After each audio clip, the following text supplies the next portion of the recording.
So, contract law, what I do want to say as we start this is we're not going to be going over any specific contracts for each state.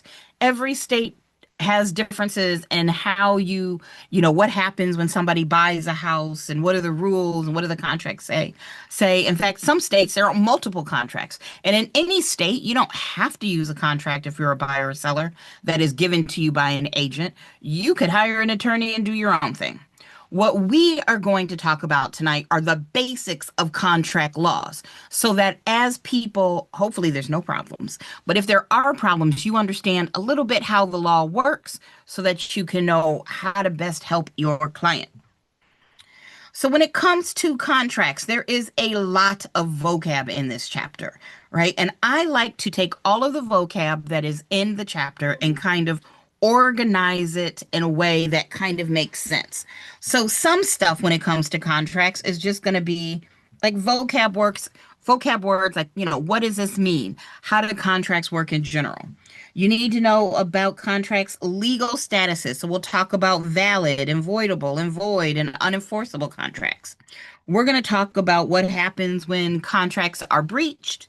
We're going to talk about what's required for contracts to be valid. We're going to talk about different types of listing contracts. And let me let whoever it is we just lost, boop. We're going to talk about clauses, different types of clauses. But first, what I'm going to do is unlock our room so everybody can get in. Do I even remember how to do that? More. I don't remember now. Now that I'm on this screen, people, I'll just let them in as they come in. So, our first definition, duh, it makes sense. What is the definition of a contract? This definition is really, really important because you can't take anything out of it and still have a contract. So, you see here, it's an agreement between properly identified, legally competent parties to do some legal act in exchange for consideration. There is not a single part of this that is excess. Like you can't say, oh, well, what if I take out this or take out that? You take out any one of those things, you have an issue. So the first thing I want to do is talk about the definition of consideration.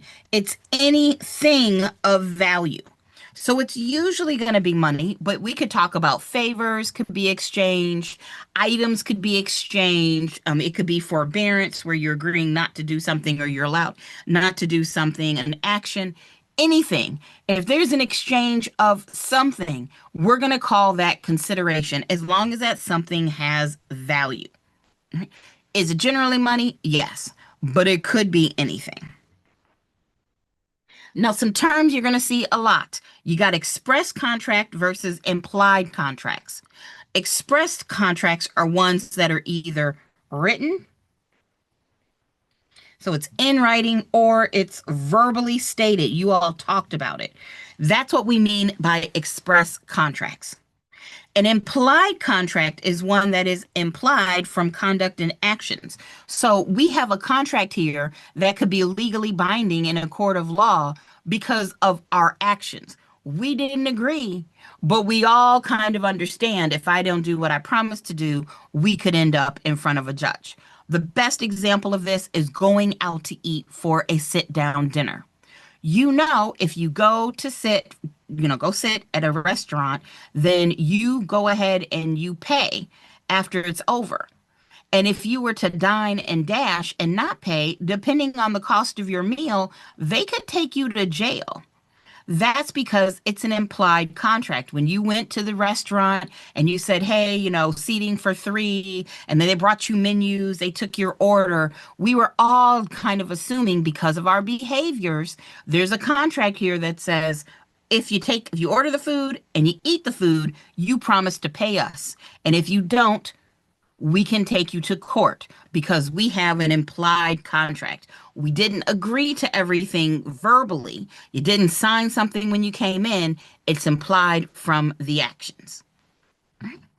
Our next vocab word that you're going to be tested on would be executory contracts and executed contracts. Executory contracts are ones that are still under contract. They're ongoing. I think that's a good word to think of it. Ongoing. And an executed contract is one that is completed. Now, executed contract, when you see it versus executory contracts, we're talking about it's ongoing or versus is it completed. You also hear the term executed contracts, and we mean signatures. So when you have a purchase contract between a buyer and a seller, and you're trying to talk to the other agent, you want to make sure everything is going the way it should. Once you have a buyer signature and the seller signature, we call that a fully executed contract.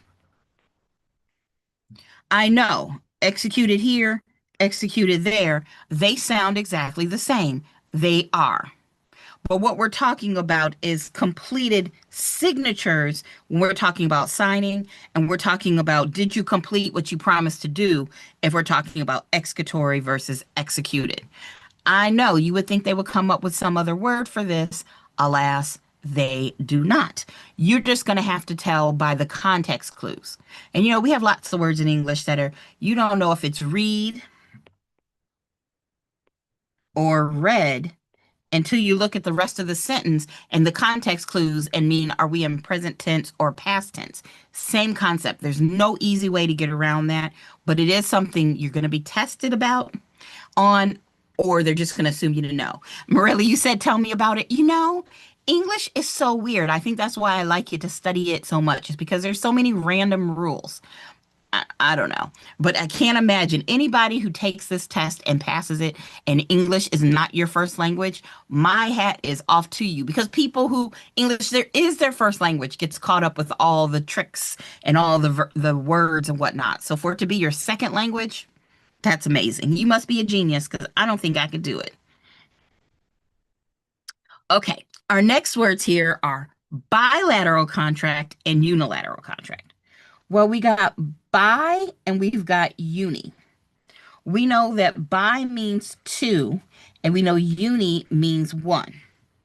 So the best way to think about this is when you look at the contract and what the contract says, once everybody signs, is it one party that has to do something at the moment something is signed, or is it two parties that have promised to do something? So if it's one party has promised to do something, that's a unilateral contract. An example of this would be any type of contract that is if then. So I say, hey, Stacy, if you house sit for me, if you decide to house sit for me, then I will pay you $50. Well, you're not promising to house sit, Stacy. We're just saying, if you do, I will pay you the $50. Another example of this, and I think is really good, is a reward. Rewards are unilateral contracts. If I say, oh no, my pet parrot got away, I could be promising to pay $100. I'm making a promise to pay $100, but only if you find my lost parrot. If you don't find my parrot, I don't owe you $100. But if you do find my parrot, then I owe you $100. Only one of us made a promise in the reward scenario. I promised to pay. You couldn't have promised to find, because I don't know. I mean, God forbid my parrot's dead. Maybe somebody stole it. Maybe it flew away to some other state. I don't know. But that's a unilateral contract. One person is promising to do something in response to somebody else choosing, or they happen to be able to do something. Versus our bilateral contracts, which should be any type of purchase contract. Because in a purchase contract, the buyer is promising to buy and the seller is promising to sell. Both people made promises that are actionable right now. That's the difference between your bilateral and your unilateral contracts.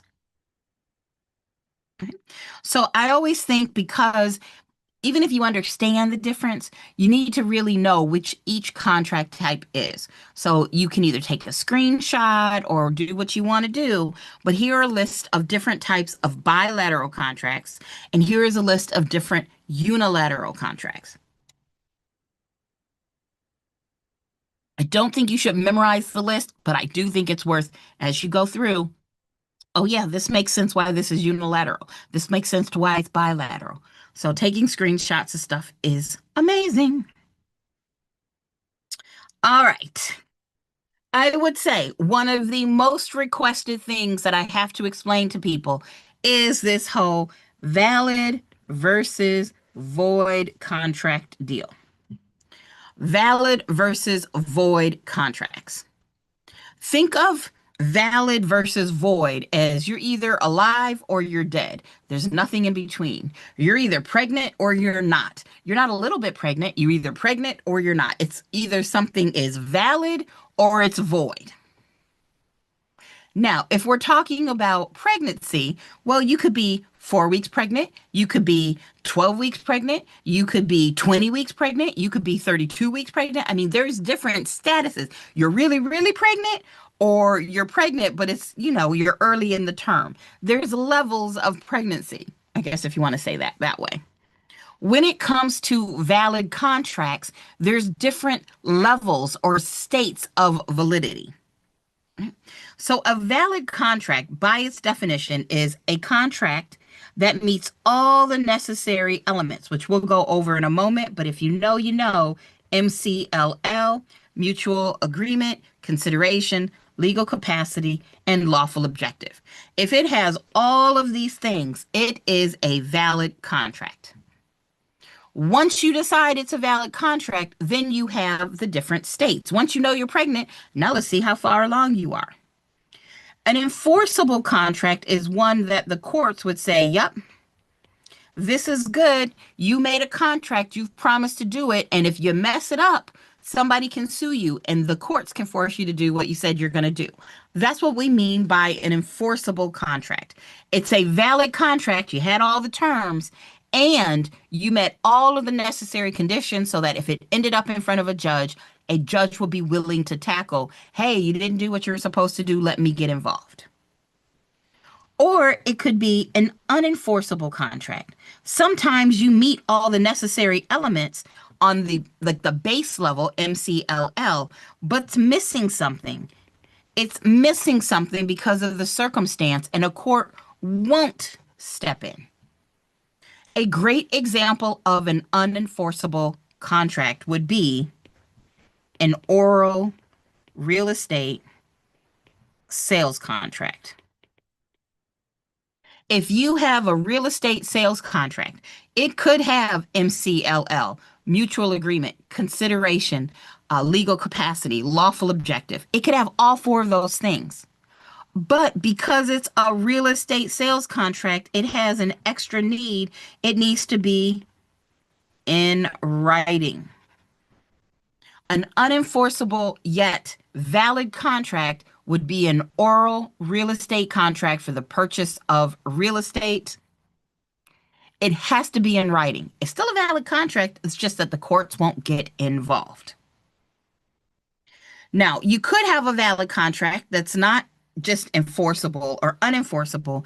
It could be voidable. It could be voidable. And voidable is the idea that even though you have MCLL, there's an out. There's something going on with the MCLL where one or both of the parties could say, you know what, never mind. I no longer want to go through with this contract. I'm making this contract void. I want to be like, actually, the truth is you're missing one of the MCLLs and I'm not going through with it.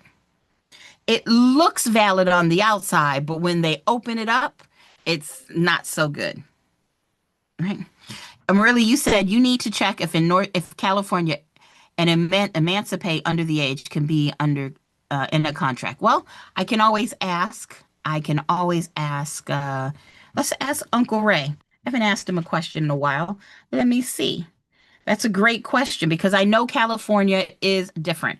In California, a contract between minors is going to be with a contract with a minor is void. In most other states, it would be voidable. But let's ask Uncle Ray. Get me a sec. Do, do, do. Hey, Uncle Ray. I'm trying to help a student, and we're just wondering if there is an emancipated child in California, so and under the age of 18, can they be in a contract? Hold on, checking. Yes, in California, an emancipated minor can enter into a binding contract. A non-emancipated minor can also enter many contracts, but they're typically voidable. If there's a particular kind of contract that you're looking to get for your student, I can tell you a bit more about that. So he's usually set to answer questions for me for North Carolina or Michigan, but I know on the test for California people, minors, it's a void contract, and then voidable every place else. So great question, really. Great question. Hey, Candace, can I ask you a question? Sure. So in Georgia, it's voidable. So, for the state of Georgia for a minor. And Yes, so in Georgia, and I'm just hold on a second because I don't think I shared my sound today. So repeat your question so everybody online can hear it, and even if they're sure. In the state of Georgia, it's voidable for a minor to enter a contract. So I guess I'm gonna have to do a little bit more digging because that kind of trips me up when it comes to questions. I had to kind of do some more digging in regards to that, but that's a what great kind of threw me question. off? So Yeah, here's what you can do. If Georgia, and I'm just picking on Georgia, but there's lots of states like Georgia, I'm pretty sure that you have one set of questions that is national, right? right. And one set of questions that is Georgia specific, Correct. all right? Yes. So, what I would say in general for this topic, especially, oh, I have a minor is a void or voidable. The majority of states, you're going to go minor is voidable. It Okay. doesn't matter if it's a state specific question or if it's a national question, you're going to go with a minor signed a contract, it is voidable. Okay. However, there are different states and different topics where it could be different. Like, let's say you were in California. Now, California just has one test, but let's say California was like Georgia and Michigan and North Carolina. What I would tell you to do is on the national side, you would choose voidable, but on the specific state side, you would go with void if we were talking about California. So everything I kind of teach, I go with the national kind of point of view. And if Right. it's something major like this void with minors, I'll mention other states. Right. But for most states, it's voidable. Okay. California would be void. Okay. So as in Georgia, you're good. Thank you. No, no problem. Great question. Great question. So I think we all understand now that you got valid or you got void. You're either pregnant or you're not pregnant. Then you got to know how far along you are, what state of pregnancy you're in. You could be pregnant, but you could be, it could be in an unenforceable contract or an enforceable contract or avoidable contract. It's just different levels. I am 100% sure every single one of y'all will have at least one of these words on your exam. Now, we cannot forget about this whole void contract thing. It's where you think there's a contract, but there's not. It never was a contract. And the best example I can think of this is if you had two kids, if you had one that was 10 and the other kid that was 12, if they made a written contract to do anything, nobody in this world would think, oh, they're going to end up in front of a judge. No, 10 and a 12-year-old can't get under contract. There was never a contract to break. Y'all tried the good, you tried well, you tried hard, but it was never a contract. That's what we mean when we say void contract. It wasn't possibly a contract. Nope. It was never, ever, ever, ever, ever a contract. You might have wanted it to be one, but neither of you was over the age of 18. That's not a contract. You might have wanted it to be a contract, but if I try to hire Val, my bestie, to hide a body, murder and hide a body for me, if she did it and then I didn't pay her and she tried to sue me, the courts would be like, Excuse me, ladies, A, it's illegal, and B, you never had a contract because you didn't have legal objective. Now you're telling everybody about me. Look, do you really think either of us would get caught? Absolutely No. not. No, there you go. That is, but if anybody's watching in the future, that is not an endorsement of our skills. Sure. Yeah, we're not admitting to nothing. We're not admitting to anything. So you saw the chart. All of this should make sense now. A valid contract is going to be binding and enforceable because it has MCLL. Now, I know it says enforceable here, but just a regular old, if you say valid contract, we assume enforceable. Now, if it's an unenforceable contract, that's a type of contract. There's something about it that makes it unenforceable. Fine, there's that extra. But if you just see valid, you're assuming, oh yeah, it's binding, it's enforceable. That's like the mainstay. A voidable contract is one where, again, one of the parties could choose, I don't want to go through with this. It's actually, we thought we had all the necessary requirements of MCLL. Actually, no. And then you've got a void contract, one that nobody ever thought it was a contract to begin with. Hopefully that makes sense. And I know it adds so much confusion to people. So I like to call this, or I'll give you all the example of the judge and the desk. The judge and the desk. If a judge were to get a contract across their desk, they're going to look for mutual agreement, consideration, legal capacity, lawful objective. As long as those things are there, just without doing any more research, a judge is going to call this valid. If you have a contract on a judge's desk and with no other looking at it, no other story, it looks good, it's valid. And then the judge's clerk comes in and says, actually, here's an extra piece of information you needed to know. And then the judge is like, oh, now that I have this extra information, then it would be voidable. They found out that, oh, the person who signed, I mean, they're 17. Their signature looks good, but they're 17. They're not 18. It would be voidable. And then a void contract, again, the two kids, or, I don't know if you all have pets like me, but when I do birthday cards to my parents or siblings or Christmas cards, I sign for my pets. If my two cats signed a contract with each other, even if I put their paw prints in ink, it was never a contract. It just was never anything. It didn't mean anything.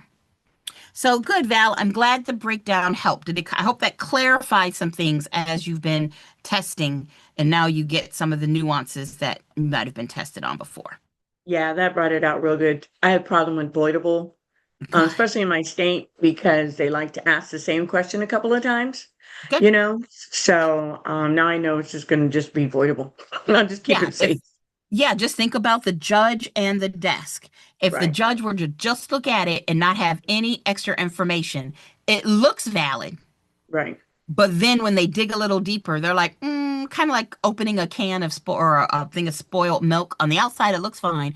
Then you open it up, you do a little sniff test, and you're like, absolutely not. This is not the one. Right. That's cool. When it would be voidable. Perfect. Okay. All right. So just remember, if something is a void contract, it is not legally enforceable. No obligations were ever being put on either of the parties. No legal rights were created. Sometimes, if it was anything that was against the law, you got a contract to do something against the law, that would be void. Right. And if there was no compensation in the contract, if you all agreed to do X, Y, and Z, but nobody was getting any kind of consideration for whatever the action was, you never had a contract. Remember, consideration is one of our essential elements of a contract. It has to be there. So there are some things that in most states will consider automatically void. If it's somebody who's been incompetent, somebody who long-term, the court said, hey, I'm sorry, this person can't make their own decisions, that's a void contract. It's going to be considered void. Anything with illegal actions, If you're requiring somebody to do something impossible, or if it's an impossible event that's supposed to happen, they're going to be like, now, you knew full well that Mickey Mouse was not real. You can't sign a contract with Mickey Mouse. What do you, no, no. You can't promise, to shake Mickey Mouse's hand. Like, that's just an impossible event. That's not the real Mickey Mouse. And don't get into me, all of my Disney adults. I understand Mickey and Minnie are running around Disney World and Disneyland and all, but we all know that's not real Mickey. And if you didn't, I'm so sorry to tell you that. And also, Santa's not real. Right? And then, if it's missing any of the material details. So a lot of courts if will say, hey, if you have a contract for a piece of real estate and it's got mutual agreement, it's got consideration, it's got lawful objective, it's got, legal, what am I saying, missing? It's got legal capacity. If there's something major missing, like, let's say it's a duplex and you fail to mention which side of the duplex it is. That's one of those things where they'll be like, okay, that's a major material detail that we can't, we're just going to void this out. This is a lot of detail on this slide, but I think what you all will find is as you're going through taking practice questions, these are a lot of the examples they try to get you with. Oh, is it voidable? Is it valid? Is it void? These are things that are generally always going to make it void. So again, we're not going to go over the same thing that I just talked about, but I will give you a second if you want to take a screenshot of this so that you can see, what does valid mean versus void versus voidable versus unenforceable. If I'm putting this on YouTube, it's not for somebody to steal it and, sell it, but it's because I want to help you all. Take a screenshot, or, you can always email me. Here's my email. And say, hey, Candace, could you send me a better copy or image shot, whatever you want to call it, screenshot, that's what it is, of that one page where you talked about contract enforceability? Of course I will. Absolutely 100% I will. You just need to email me. All right. Should have been enough time for you to copy that one.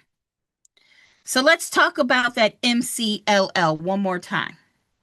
I said in order for there to be a valid contract, you needed to have MCLL. And in case people don't know, rappers used to be called MCs, Master of Ceremony. So you got LL Cool J, he's an MC. There's other MCs, but that doesn't work out so well with my acronym.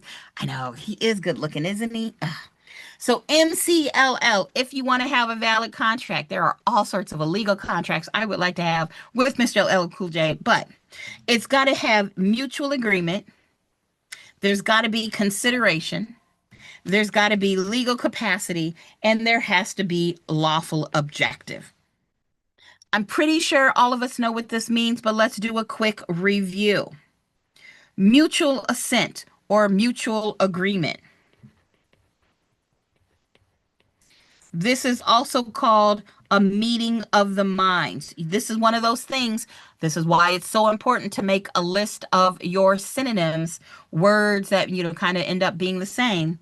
But there has to be a clear and definite offer, and there has to be a clear and definite agreement. Everybody had to come in and be like, yes, we are clear. This is what we want to do. Consideration, I've already told you, is anything of value. Why do I have of value twice? One will never know. But anything of value promised by one party to the other when making a contract. Now, how many times have I taught this slide in class and nobody told me I have one too many of values there, right? We've got legal capacity. So in most states, that means you're going to have to be at least 18. You cannot be, mentally incapacitated. You can't be under the influence of drugs or alcohol, anything like that. You have to have a good state of mind, and you got to be of age to enter the contract. So when we talk about legal capacity, sometimes you'll also hear this as contractual capacity. I am not going to go over this long definition with you, right? But just know if you hear legal capacity or contractual capacity, that's going to be basically the same thing. Basically the same thing, right? And then our last L is lawful objective. So again, it's got to be legal. I can't hire you to do something illegal or unlawful. That is a problem. And I don't know the difference between illegal and unlawful. I'm sure that there's got to be some legal difference there, but we don't care for this test. That's for somebody else to dig into. Also, he looks kind of shady, and he's got lots of interesting looking pills. Okay.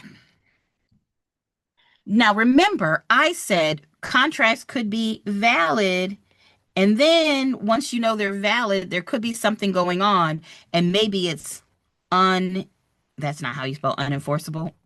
Boop, boop, boop. It could be unenforceable. I'm going to assume I spelled that right. And when we talk about unenforceable contracts in this class, 9 times out of 10, we're going to get to this whole statute of frauds thing. On a scale of 1 to 10, the importance of knowing this term is a 20 plus. You need to know the statute of frauds. And the statute of frauds says not all, but some contracts must be in writing if you want them to be valid. Not all, but some contracts must be in writing if you want them to be valid. Now, the one we are usually most concerned with is this first one. If it's a contract to sell or convey any interest in real property, it needs to be in writing. I could agree to sell Stacy a piece of property and we could shake hands on it and both of us could be okay with it.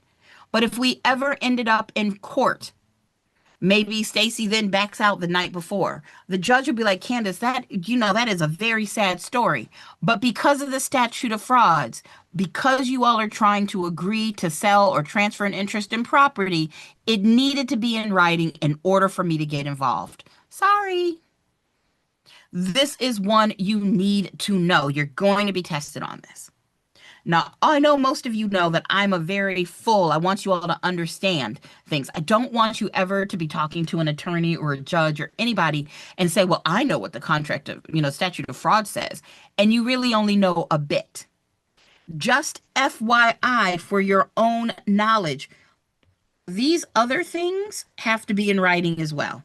Marriage contracts, sale of goods over 500, executor contracts, surety contracts. A surety contract's like a promise to pay, but also leases that exceed over 1 year in duration. Now notice this is for most states. This goes back to Val's question. In most states, contracts that are going to be for something that is going to be over a year in duration has to be in writing. I know Val is in North Carolina, so for Val, that number is 3 years. Leases exceeding 3 years have to be in writing. So there is some difference. So to go back what I said to Val, if it's a national question talking about leases, I would say go with a year. If she took that same question, she's not in North Carolina, she's in Georgia, but you get the point. If she was in North Carolina, if the question said what happens, then it would be 3 years. So there you go. That's what I mean by just know, is the question asking from a national point of view or is it asking from your state specific point of view? All right.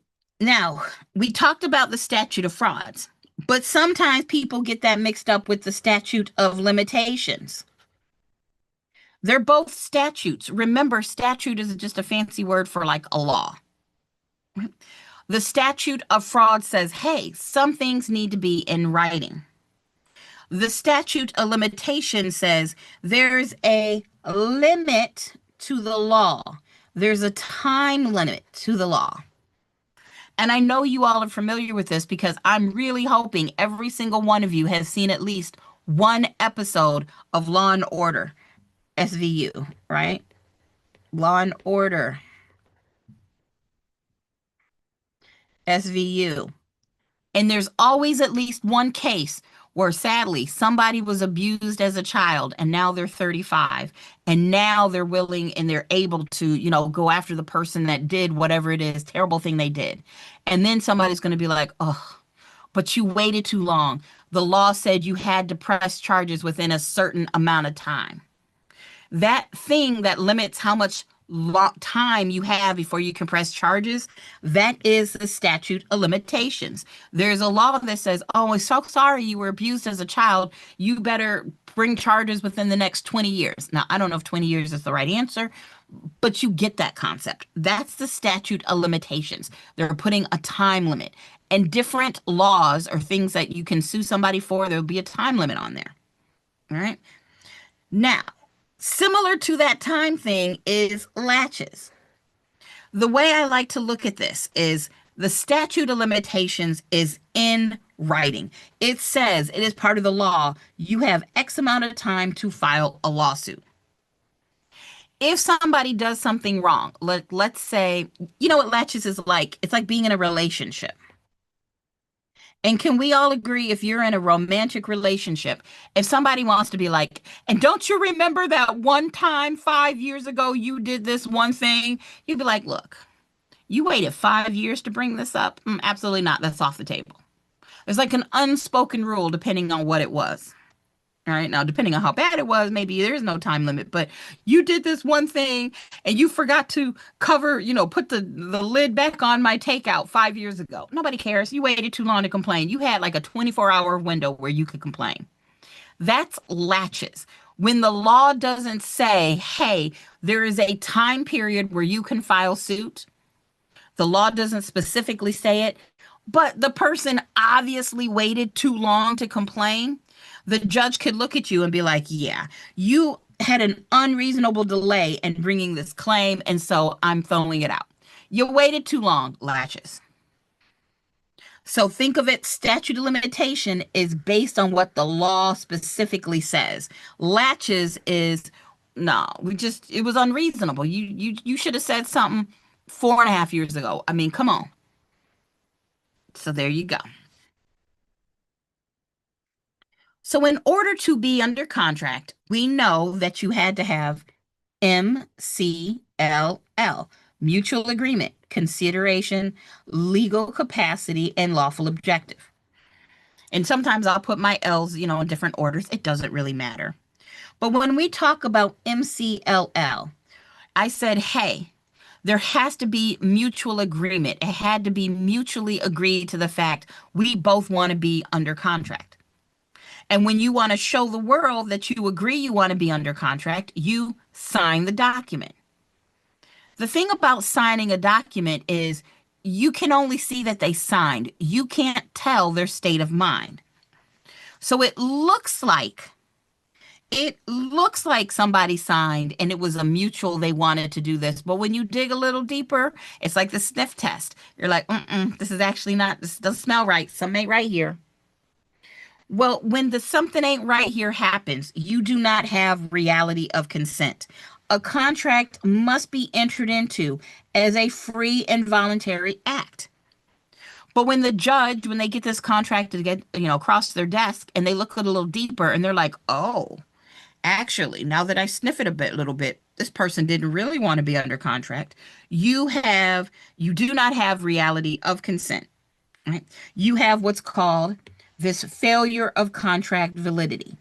And this will 9 times out of 10 on the test mean that it is voidable. The contract is voidable because it looked like it was good. It met all the criteria on the outside. You did the sniff test. You're like, oh, actually, this don't smell so good. Did either party want to get out of this?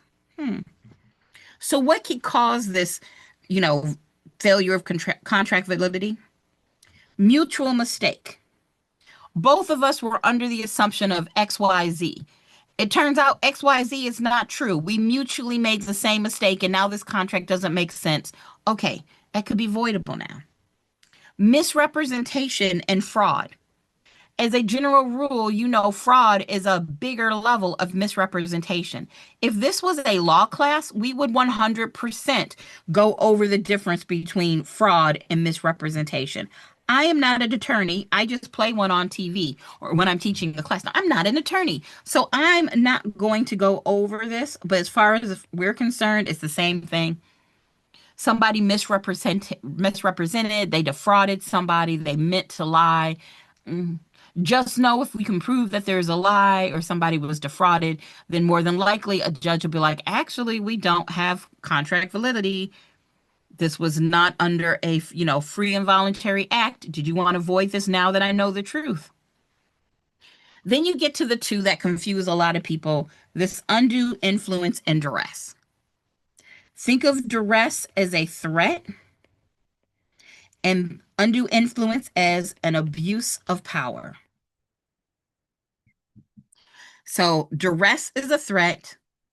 Undue influence is an abuse of power. Now, I don't know if you all can see what's going on the right-hand side of my screen, where one snowman is holding up, basically, what do you call it, mugging another snowman with a hair dryer. I mean, he's threatening them. This is duress. That's wrong. It is wrong, right? It just makes me laugh so much. That is duress. That's a threat. Hey, I signed it, but only because they had a gun to my head and told me if I didn't sell them XYZ or I didn't sign here, they would kill me. Okay, well, if a judge saw your signature, they'd be like, but you signed.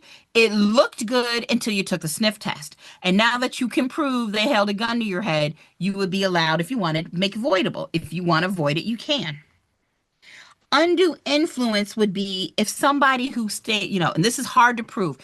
Should never ever in real life, if you start talking about undue influence, you should have already called an attorney.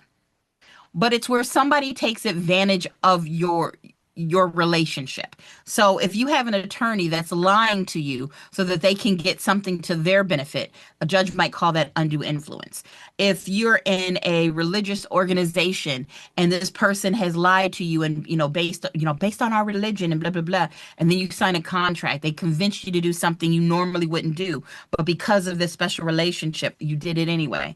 That's undue influence. So hard to prove, is way above our pay grade. But for the test, you should know both of those would be falling under. We didn't have reality of consent. It wasn't a free and voluntary act, so it's voidable. All right. So now that we know kind of some things in the states of different contracts, we have two words that we most definitely need, some words that we most definitely need to understand as far as what can happen to contracts. And something you'll see a lot about is this idea of a contract has been assigned, an assignment of a contract. And in a contract, all of the contractual rights, benefits, and interests transferred. The rights, the benefits, the interest transferred. But if you're not careful, the obligation to pay, the repercussions, if it's not fulfilled, they stay with the original party.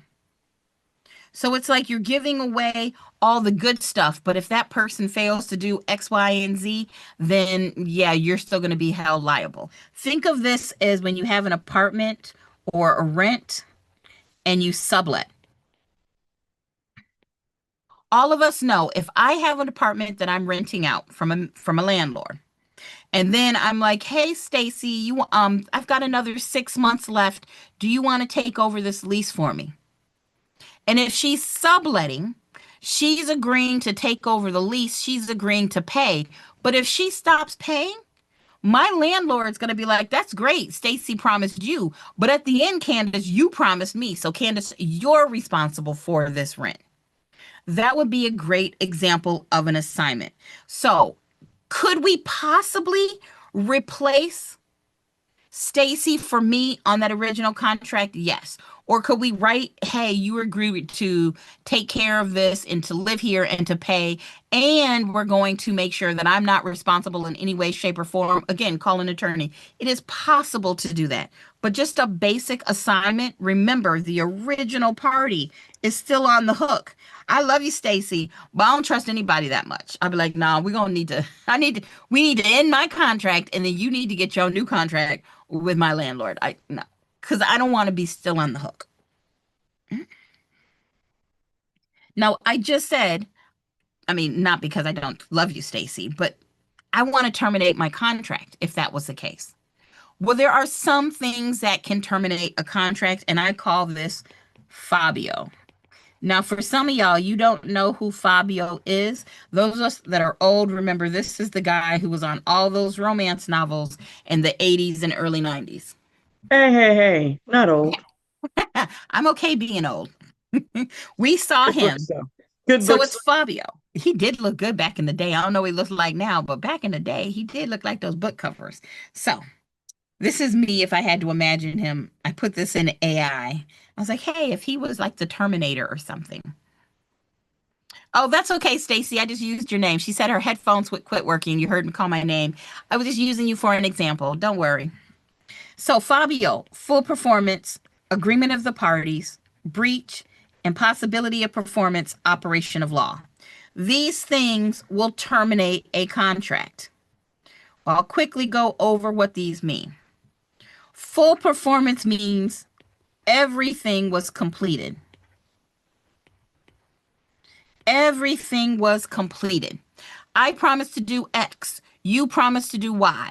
I did X. You did Y. Now the contract is terminated. There's no power between us anymore because everything was completed. We're done. Full performance. Or we could have a contract and we could both agree we don't want to be under contract anymore. I don't want to X. You don't want to Y. Boom. We're not under contract anymore. It could be agreement of the parties.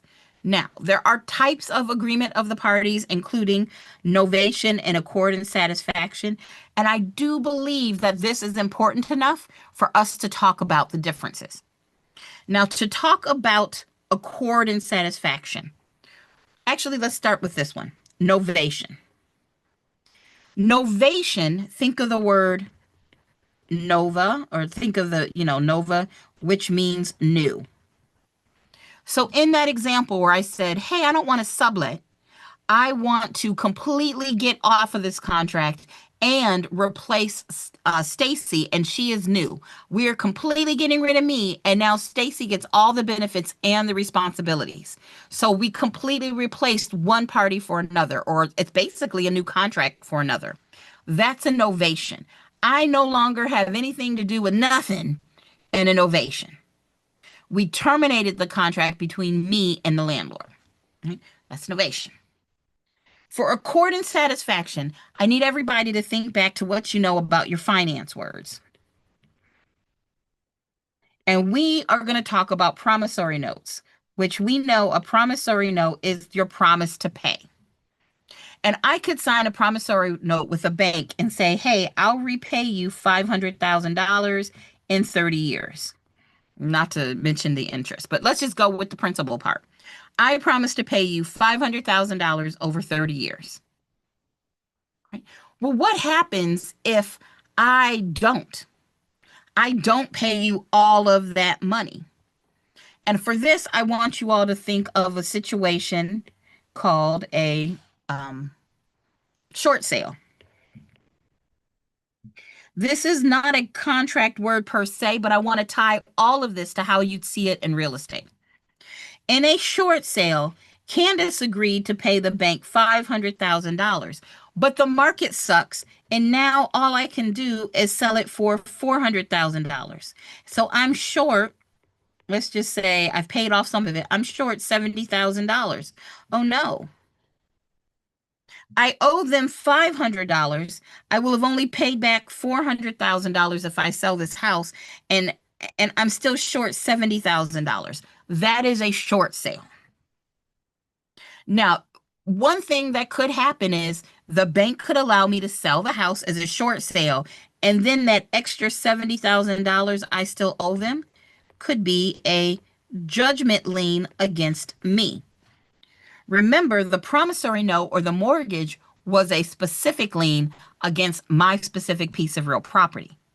They could let me sell it in a short sale. I pay them the $400,000 that I get from the sale, and I still owe them the $70,000. There could be a $70,000 judgment against me. The house is now free and clear. Right? Short sale. That's what could happen and what's mostly going to happen. Every so often, the bank could be like, you know what? We like you. Don't you worry about that $70,000. We'll both be in accordance or agreement that giving us that $400,000 satisfies your debt. You already paid down $30,000 with your payments. Altogether, you've paid us $430,000. Let's just be in agreement that you've satisfied your debt and we don't want that $70,000 anymore. Before y'all get excited, that does not happen very often. Just doesn't happen that often. But it can be a thing. More than likely, if you ever see this in the real world, it would be like a seller financing contract, something like that. But you still need to understand this could be a thing, and you might run into this in short sales. So hopefully that it makes sense. If it doesn't, you all can let me know, or just next time on Wednesday, when we do this again, be like, Candace, could you still go over that satisfaction thing, accord and satisfaction, because it doesn't make sense. I think it's probably a bit detailed, but I have seen some people come back and say they asked me about accord and satisfaction. I want to make sure you all are good. All right. So remember, I just said there's a difference between an assignment and an ovation. Right? In an ovation, you need all three parties involved. So if there was a contract, I don't want red, let's do purple. You had Candace and she's renting, and you have Z, who is the landlord, and we have a contract. Well, now we could have Stacy. She wants to be the new renter. In an ovation, I'm completely out. There's no Candace in an ovation. I no longer have any responsibilities. In an assignment, I'm still involved. I still have some responsibility, right? I retained responsibility of the obligations. I still have to make sure if Stacy doesn't pay, that I pay back that landlord. Hopefully that makes sense. They are very close, but also very different. Also, just because y'all have passed this class and listen to me talk about it, please don't walk into anybody's attorney or courtroom talking about, I learned in pre-licensing class. No, you didn't. You learned the Sesame Street version of what these words mean. Subject to, yes, Marilli, you asked, is subject to related to this? Yes. So let's talk about what subject to. I'm going to come back to subject to, because I do believe I have a slide on that. I'm going to make sure before we end this class, I do talk about it, but I'm almost positive I talk about it in this. But if I don't, we'll come back to it. Actually, let me scroll. Sorry to make you all scroll. I just want to see, do I talk about subject to? You know what? Let's just talk about it real quick. And to make sure that we talk about subject to, I'm thinking the best way to explain it. Okay.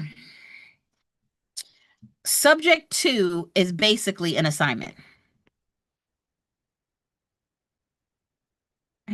So let's say we have a house, and I own the house, but I did this by getting a loan from Bank of America. I bought this house by getting a loan from Bank of America. Now I want to sell the house to Marilli.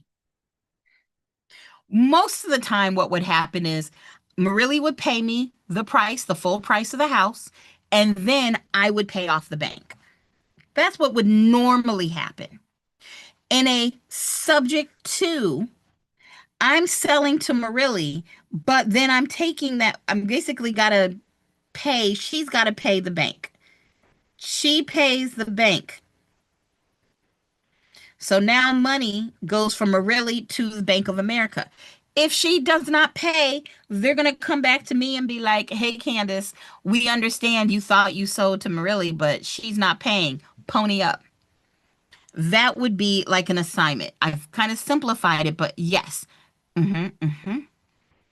Yes, the buyer is, at first it would seem like you are responsible for paying, but at the end of the day, if you don't, you bought the house subject to my original loan. So you would have to, you're supposed to pay the bank, but if you don't, I would have to pay. Hopefully that makes sense. All right. Good, good, good, good. Okay, again, I'm not going to go into the details of this, but I notice these three words get confused all the time. I would say that assignment and assumption are very similar because they're still going to be, see how it says original party may or may not still be liable. Original party may not released from the liability. And both of these, the original person still has liability. You want to make sure you're safe and it doesn't come back to you. We got that NOVA, that new novation. It's replacing or substituting a new contract for a previous contract, or it could be replacing one person for another person. The original contract party is completely replaced. The original contract is completely replaced. So, again, assignment, assumption, very close. Think of them almost like the same thing. Novation, completely different. All right, now we know we got under contract because we want to tattle. I swear, suing somebody is tattling to judge. Tattling to a judge. Why? Because when you were a kid, if somebody did you wrong, you ran to a parent or the teacher and said, so-and-so did something, make it better. That's what you're doing when you've got a contract. So-and-so promised to do something in writing and now they won't. Judge, make it better. It's tattling. And you can tattle when somebody breaches, when somebody doesn't perform one of their promises that they made in a contract. You tattle to a judge. You go, judge, they breached. And then you want the judge to make things better. So when you go to a judge to make things better, they could make things better by applying rescission or specific performance or an injunction. Rescission is basically go back to your original state. We basically say, hey, we don't care what's happened since you got under contract. Let's pretend this contract never existed. Or this is like an annulment. We all know that if you get married in Vegas, and then 6 months later, you decide to end the marriage, well, then you would be divorced. And from now until the rest of time, when you sign legal contracts, you don't get to say single anymore. You get to go divorced. But if you wake up the next morning and you decide to end the marriage immediately, then we call that annulled. It's like you were never married. And then you can in the future say, oh, no, I'm single. Married? That never happened. What? I don't know what you're talking about, Willis. That's rescission. It's the annulment. It's like it never happened. Everybody go back to what you had before it ever happened. Boom. Specific performance is when the court forces somebody to perform whatever specific promise they said they were going to do. Hey, you said you were going to pay me $350,000 for this house. Well, actually, let me do a realistic one. Because you can't really, in a lot of states, you can't force somebody to buy, but you can force them to sell. So let's say I had a piece of land. Let's say I had a piece of land, and that doesn't look like land because it's red. Boop. Call me crazy. Here's my piece of land. And Val agrees to buy it for $60,000. That's our purchase price. And we're under contract for 2 months. During that 2 months, I find out there's oil. There's actually a big old pocket of oil underneath my land. I no longer want to sell it for $60,000. So I look at Val and I go, no, absolutely not. I'm not selling it to you for $60,000. Well, depending on what our contract said, if I promised to sell it to her for $60,000, which in writing, we met all the other legal obligations, then she could take me to court and say, dear judge, Candace is breaching this contract. She promised to sell it to me for $60,000. Now she's not. And a court could be, Candace, you will transfer the property to Val and she will pay you $60,000. You need to perform, Candace, whatever specific activity you said you were going to do. That is specific performance. And an injunction is when the court tells you you have to do something or you can't do something. For this one, think of HOA restrictive covenants. Covenant. However you spell covenant. Man, AI means I can't spell nothing anymore. So let's say you had a lot and it had a house and there was a fence. There was a picket fence. And the HOA restrictive covenant said that you can't have any fences over 5 feet. But this fence was actually 6 feet tall. If we're talking about an HOA thing, well, then you could take your neighbor to court and be like, hey, judge, our neighborhood covenants say no fences over 5 feet, and Candace has fence over 6 feet.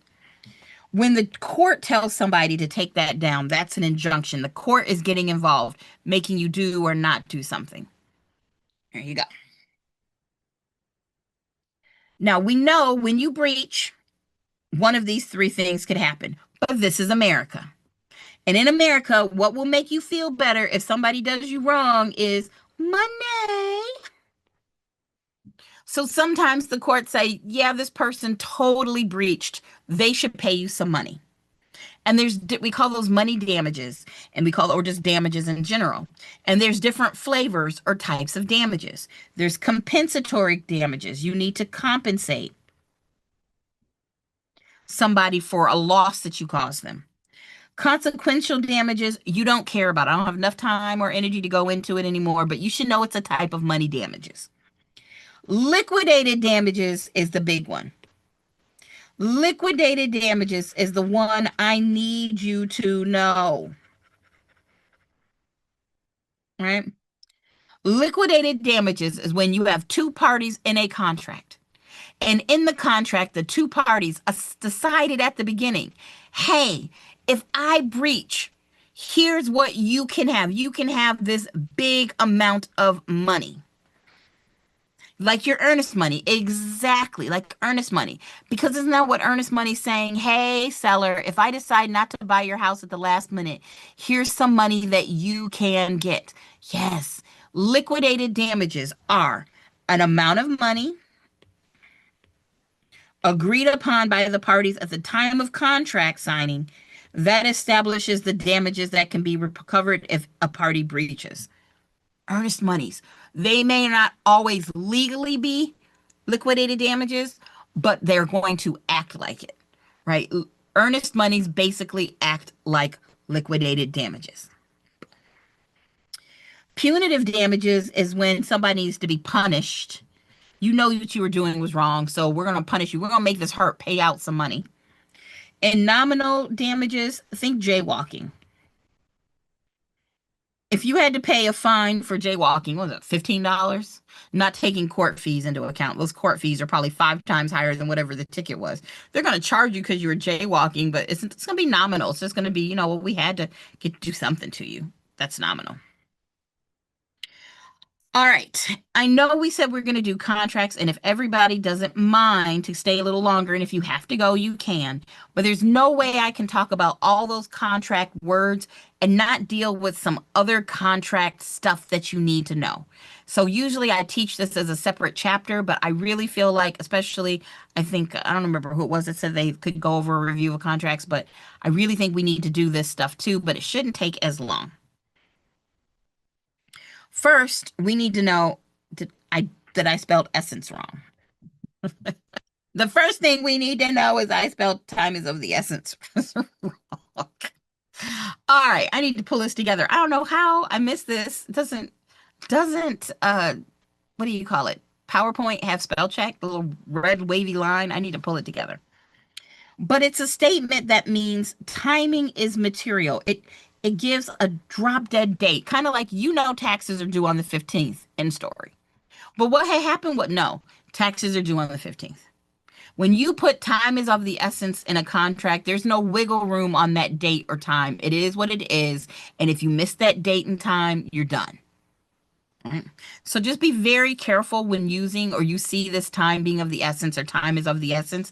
It means you're creating this like cannot wiggle around it, cannot move it date. And that may not be what you're trying to do legally, which is why you need to CYA, call your attorney before you start adding phrases in like time being of the essence.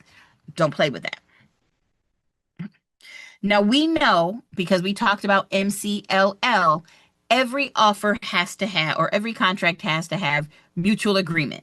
There has to be an offer and there has to be an unconditional acceptance. And we also know you're going to see the words offeror, the person making the offer, and offeree, the person receiving the offer. 9 times out of 10, if we're talking about sales, the offeror starts off being the buyer. The buyer is giving an offer to the seller. That makes the seller the offeree. They're the person receiving the offer. Now, hopefully this chart makes sense. When there's an offer, let me do it this way. Boop, boop, boop. When there's an offer, we start here, this offer. It's given to a seller normally, and the seller has 3 options. They can either accept it, they could reject it, or they could reject it and give a new offer.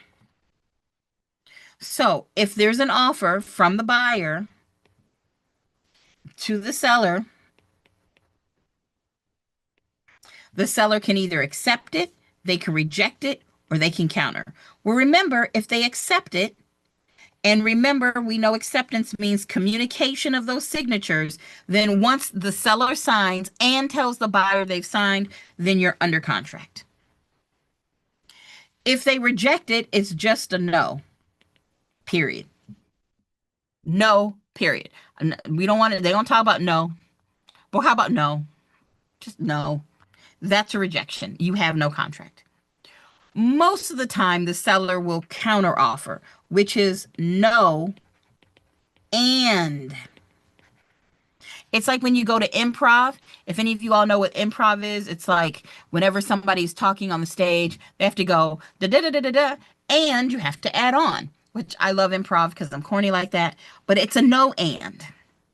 This is the seller saying, no, I don't like your offer. And we would think about these terms, though. They're adding something on, the no and. So they have a rejection and a new offer. So then this is from the seller, gives a counter offer, otherwise known as a CALFR when I'm doing this, to the buyer. And now the buyer could either accept the counteroffer, or they could reject the counteroffer, or they could they could counter the counteroffer. And you do this till eventually you just say, no, we're not getting together, or eventually a contract is formed. But most important, we know you're going to need signatures and you need communication of those signatures. That's going to be important. The offeror gives an offer to the offeree, and that offeree has to decide to accept it or reject it or to counter it. Our job as real estate agents in sales is to help people through this process and get to the acceptance faster if possible. So we know a counteroffer is a permanent, make this big again, boom, a permanent rejection of the previous offer. I tell kids all the time when I babysit friends' kids that I don't negotiate with terrorists.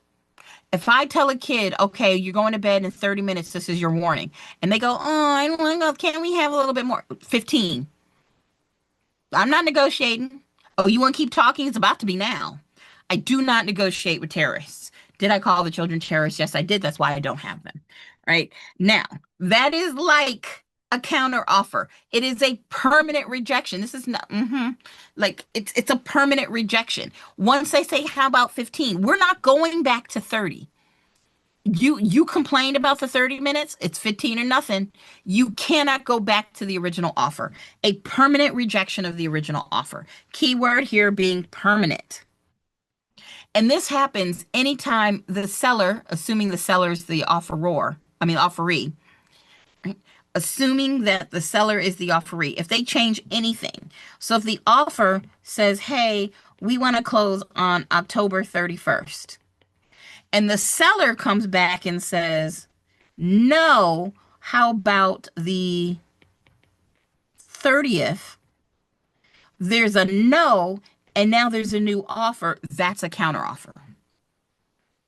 And if the buyer goes, you know what, we don't want the 30th, we walk away, then the buyer can do that. The seller can't be like, wait, just kidding, we'll take the 31st. I mean, you can try, but when that seller said no, that original offer is dead. Now, if there is a counter offer or an offer in general and it's not accepted, any earnest monies, and if you're in a state that has due diligence monies, they need to be returned. If you're selling a house and you get an offer from 7 different people, I think that's 7, and they all give you earnest money deposits and you don't accept them, you don't get to keep the money. They need to go back. We're going to come to contingency clauses in a moment. All right. So if they're like, yeah, we're okay, we want to do August 31st, but we want to add a contingency, that's a no. We are not accepting it as it is right now. We want a new offer with a new contingency in it. So similar. Now, I know you all have seen something like this. Because I keep talking about this communication of signatures, this is so important. You can't just have a seller sign. The seller has to tell the buyer they're signed. We have to complete that circle in order for us to get under contract. We have to talk about how is it that you're telling? How can the seller tell the buyer? So assuming that the offeror, that's what that says, is the buyer, and the offeree is the seller. Once the seller signs, they must sign and they must notify. Well, what are your options? They could just orally tell the buyer, hey, by the way, I signed. You could deliver a signed contract back to the seller. You could just put it in their hands. The buyer, you could just put it in their hands. Fine, whatever. You could email or fax it to them. That's cool too. Remember, it's when it's received by the machine. So like I picked up my phone and it looks like somebody texted me at 7:42. Even though I'm not checking that text message, and I won't until we finish this, it was received at 7:42. Boom. That's what we mean by a fax and email. It's when it was received by the machine. That's when it was notified. And then you have this mailbox rule. Some states will teach you about the mailbox rule. And the idea is the moment this signed contract hits the mailbox, it is considered received. So if I'm the seller, right, and I want to tell this buyer, hey, we accept your offer, I sign it and I drop it in the mail. The second I drop it in the mail, we are under contract. If I get a better offer for $70,000 more, too bad, so sad. The mailbox rule, if your state does it, which most states do, but you've been taught what you haven't been taught. If you're in a state where they taught you about the mailbox rule, if I got this offer from the buyer, I signed it and I dropped it in the mailbox, and 40 minutes later, here comes a better offer, I cannot accept that offer because I got under contract the minute it hit the mailbox. Now, this only applies to accepting an offer. It does not apply to termination of offers or termination of contracts. Also, don't get confused with that one. Well, we're talking about terminating an offer and you cannot put it in the mailbox. So what does terminate an offer? Well, you already know counteroffer, right? A counteroffer will terminate, and so will rejection. I mean, if it's rejected, obviously it's terminated. I should probably add that, hello. But other things will terminate an offer. If too much time goes by, if the offeror person giving the offer dies or goes insanity prior to acceptance, that terminates it. The offeror could revoke their offer prior to acceptance. There could be too much time. So this is a specified time limit, a reasonable time limit. Could, you waited 7 months to accept my offer? Absolutely not. No. Or if there was a power of attorney that, signed an offer on behalf of a buyer, then yeah, that's not going to work either. I like to teach this as wild card, termination of an offer. They could be withdrawn. Somebody could go insane. Too much lapse of time. It could be death of one of the parties. It could be a counter offer. Acceptance terminates an offer because it became a contract. Rejection and destruction of the property. If the property is destroyed when you put an offer on it, then never mind. Offer's gone. A lot of times you all get confused between addenda or an addendum versus an amendment. Think of addenda before you get under contract. It's added to an offer, right? It's added to an offer and it becomes part of the original contract. An amendment changes an already existing contract.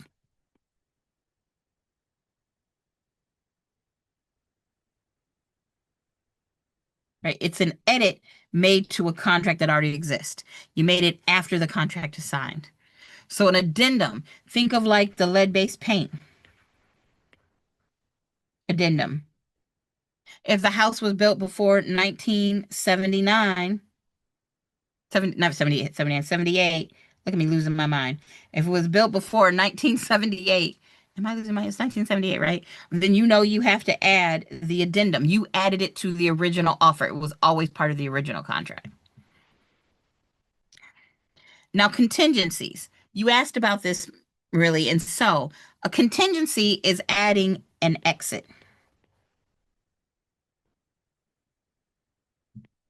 It's adding an exit clause to a contract. So you might have one that says, hey, if it doesn't appraise, we get to get out. We get to exit the contract. If I can't get financing, we get to get out of this contract. If we don't like the inspection results or we don't like the repairs that are needed, we get to exit out of the contract, right? If it's going to be a short sale, we get to exit out of this contract. Or sometimes you can do, hey, buyer, seller, I want to buy your home, but if I can't sell my home, I don't have to buy your house. I get to exit the contract if I can't sell my current home. That's a contract contingency. Those are clauses in the contract that add an exit, an escape clause for one of the parties. Does that make sense? Is it beneficial for both? It depends. It depends on what the contingency is. I think it's hard for sellers to accept a contingent sale addendum because, yeah, that helps the buyer. Hey, just by the way, seller, if I can't find somebody to buy my house, I can't buy your house and I get my earnest money back. But if you're the seller, if the buyer's got a piece of crap house and can't get it sold, you wasted all this time. And then because they couldn't sell their piece of crap house, you don't get to keep their earnest money. Like, that doesn't sound cool to me. So I'm not going to say it's always beneficial, it's always detrimental to one of the parties. It is what it is. And this is why we hire attorneys to help us understand, is this a good idea or a bad idea? I know that where students get confused is the difference between what terminates an agency contract versus a sales contract versus an offer. Of all my slides, this is like top 5 important. If you're going to take this real estate exam, I need you to understand the difference between what terminates an agency contract, what terminates a sales contract, and what terminates an offer. Notice, death of a client in an agency contract and death of the offeror in a purchase contract will terminate that contract. But if we're talking about a sales contract, it is not the death of the parties. I mean, I'm not going to go over all of these right now, but this right here, I know earlier I said there was a 20. This is 100 plus. You need to know it. You must know these things. Death terminates an offer. Death terminates an agency contract. Death does not terminate a sales contract. Boom. Now, before I'll probably be done about 8:30, so this took about an hour and a half. You got an installment land contract. An installment land contract is also known as just a land contract or a contract for deed. And you're paying an installment. You're making periodic installments. And then once you make your final payment, then you get title. So you can see this last sentence. A contract for the sale of real estate where the purchase price is paid in periodic installments. And the purchaser, who is in possession of the property, even though title is retained by the seller, which may not be, is retained by the seller until a future date, which may not be until the final payment. So think of this like layaway.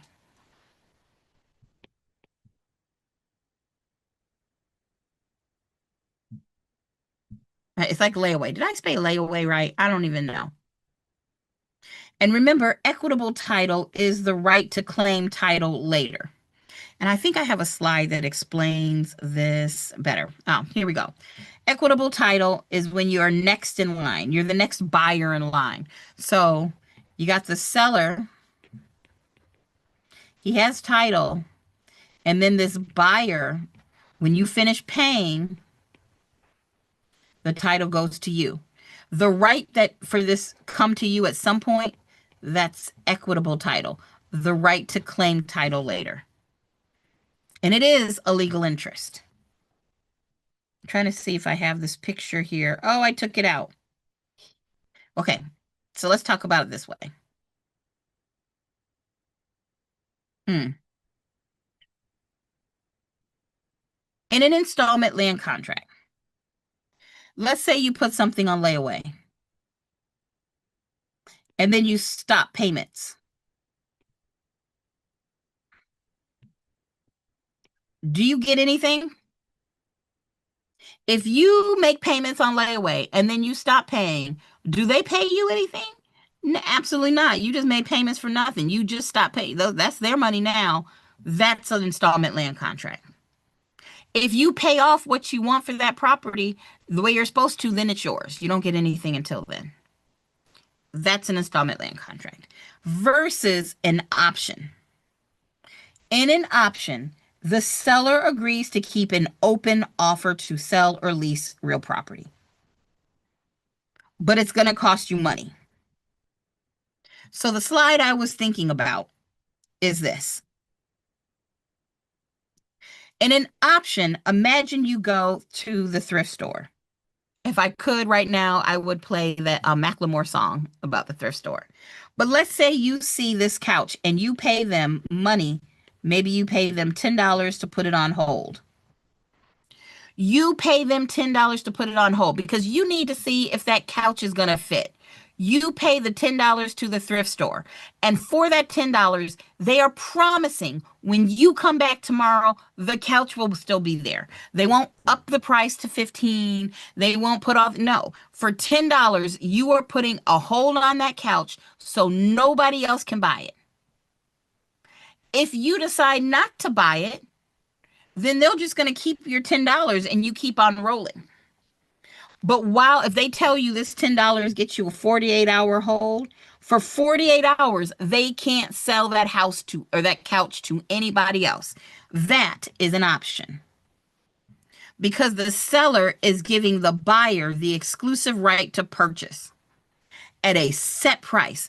For $10, you said, you promised thrift store not to sell this to anybody else. I will be back and pay you $70 for this couch. If you decide not to come back and pay the $70 for the couch, then they just keep the $10 and everybody keeps rolling. If later that day I come along, I'm like, ooh, this is a really nice couch. I see that Stacy's name is here as a hold, but hey, she's only willing to pay $80 total between the hold and the $70. I'll give you 200 right now. If there's a hold, the thrift store cannot just skip over somebody else. They have to give it to the person who paid the hold money for the price they agreed to. That's an option. How does that differ from an installment land contract? In an installment land contract, this is like a rent to own. If you go to a rent to own, you take like errands. I know some of y'all have errands. You go home and you get the couch and it goes home with you. And you pay monthly. And then 5 years later, you've paid them 5 times more than what the couch is worth. But after you make all the agreement payments, then it becomes yours.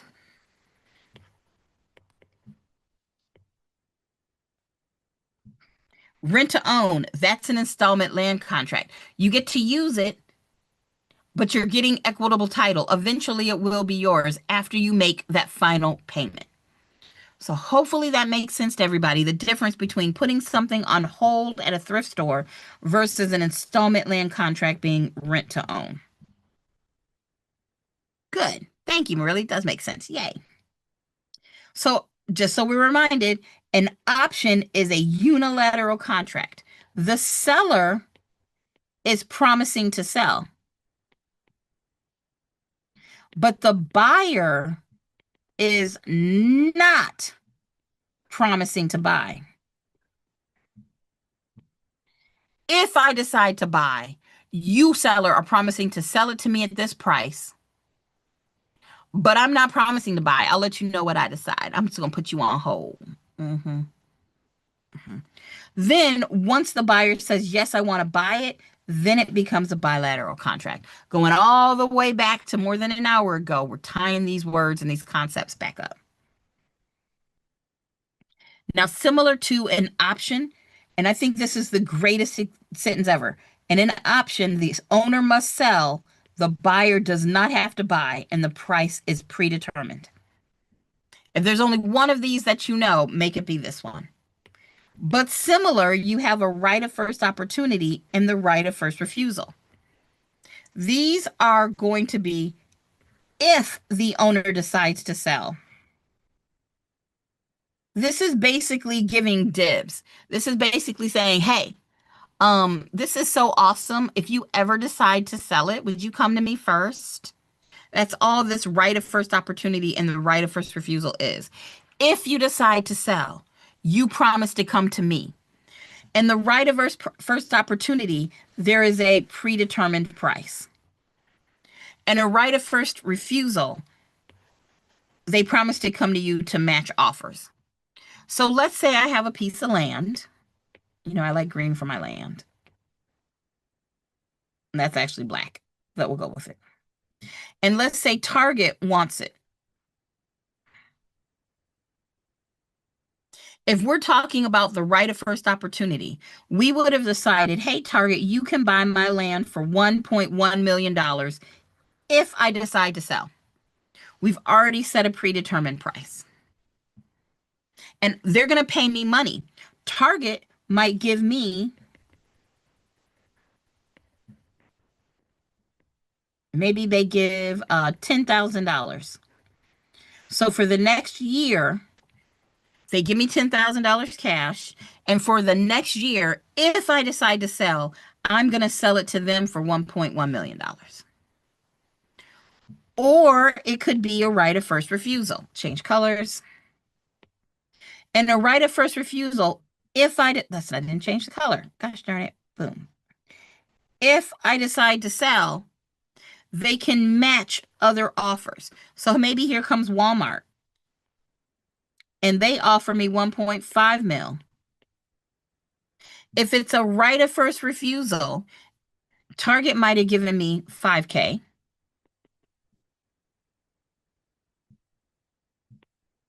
They gave me $5,000. So if Walmart or anybody else comes to them and says, Candace, we want to buy your property for 1.5 million, they have to come to me first.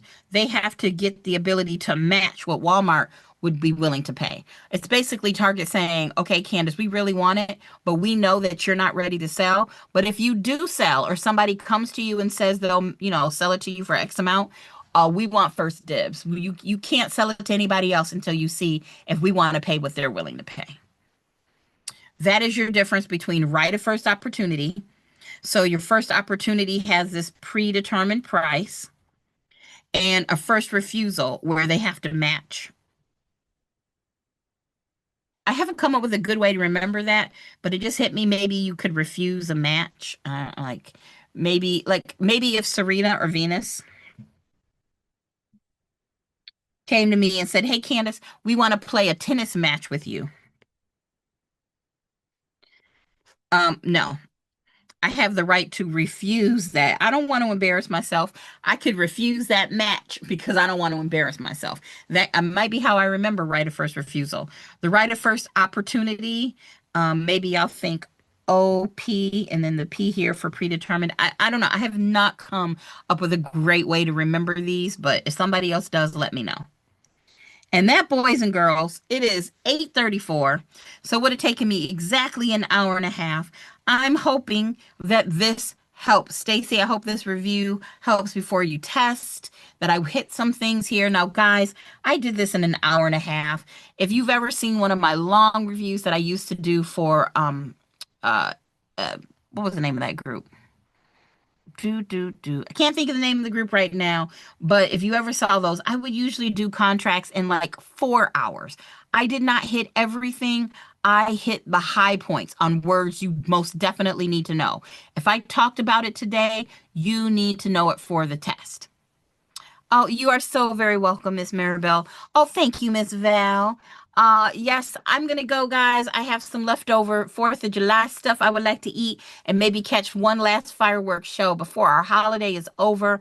As always, if you have questions, you all know you can reach me, or if you want copies of anything, it is Candace Ellis at Gmail. So peace out, everybody. Have a good rest of your, Sunday before you go back to work on Monday, and I'll see y'all Wednesday. Bye.